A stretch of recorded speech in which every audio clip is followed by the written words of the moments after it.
सीधे विनय चौबे जी आपका रुख कर लेती हूं।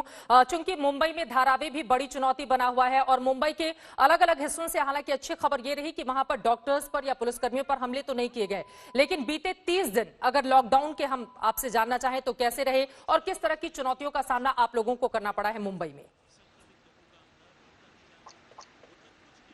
मुंबई के बारे में जैसा आप जानते हैं कि यहाँ पर पॉपुलेशन डेंसिटी जो है बहुत ही ज्यादा है।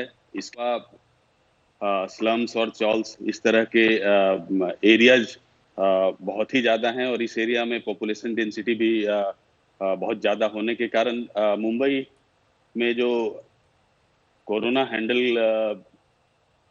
करने के लिए जो हमने मोडस अख्तियार किया जी। उसमें इन सारी चीजों का ध्यान रखा गया।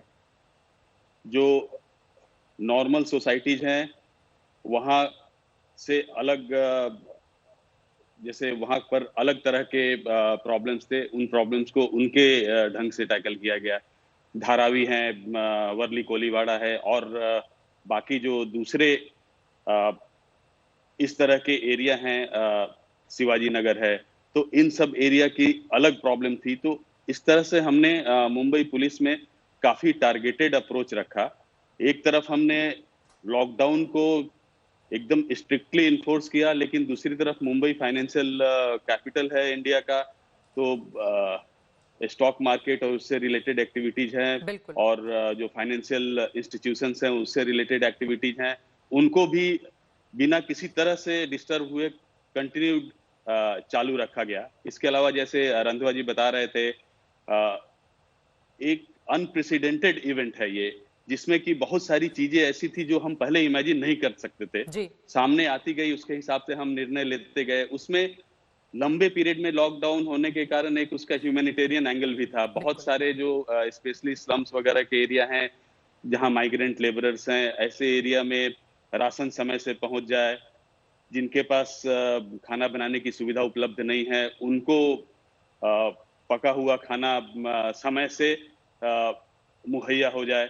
ये सारी चीजें भी पुलिस ने अपने ड्यूटी के चार्टर में ही रखी है। और इसके अलावा पूरे मुंबई सिटी में जो सप्लाई चेन है उसको मेंटेन रखने के लिए डे वन से सिर्फ मुंबई नहीं, उसके अगल बगल के भी जो यूनिट्स हैं, जैसे थाने सिटी है, थाने ग्रामीण है, नवी मुंबई है, इन सबके साथ अच्छा कोऑर्डिनेशन करके जो फूड है और इसेंशियल कमोडिटीज हैं उनकी मूवमेंट, प्लस जो इसेंशियल सर्विसेज हैं, डॉक्टर्स हैं, हेल्थ वर्कर्स हैं, उनकी मूवमेंट किसी तरह से कोई व्यवधान नहीं आए, ये इंश्योर किया गया और ये डे वन से सुचारू रूप से चालू है। बिल्कुल, लेकिन हमने ये भी देखा है कि मुंबई में जितने भी हॉस्पिटल्स हैं सभी के लिए ये कह दिया गया था कि वो 10-10 बेड अलग से तैयार रखे कोरोना पेशेंट के लिए, लेकिन अब तकरीबन हर हॉस्पिटल में अगर सबसे ज्यादा तादाद किसी की है तो वो कोरोना मरीजों की ही है। ऐसे में चुनौती उन लोगों के लिए भी है जो दूसरी बीमारियों से पीड़ित हैं। उनके बारे में मैं आपसे सवाल पूछूं, लेकिन उसके पहले बांद्रा को जो मामला विनय चौबे जी सामने आया था, उससे मुंबई की पुलिस ने क्या सबक सीखा? नहीं, उस समय की परिस्थिति ऐसी थी, आप उसकी परिस्थिति समझने का प्रयत्न करें।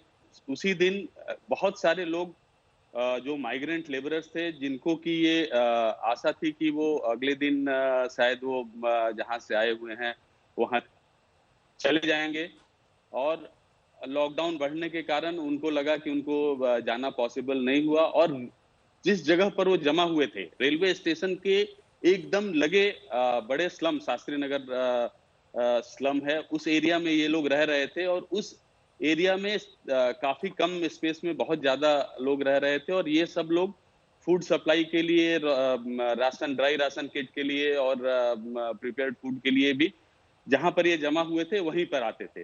तो इस कारण से वो उस समय अचानक वहां पर जमा हुए और उनको उनकी प्रमुख डिमांड जो थी वो वापस उनको उनके यहाँ पहुंचा दिया जाए, ऐसी थी। फिर उनको समझा बुझा के और उनको फिर वहां से डिस्पर्स कराया गया।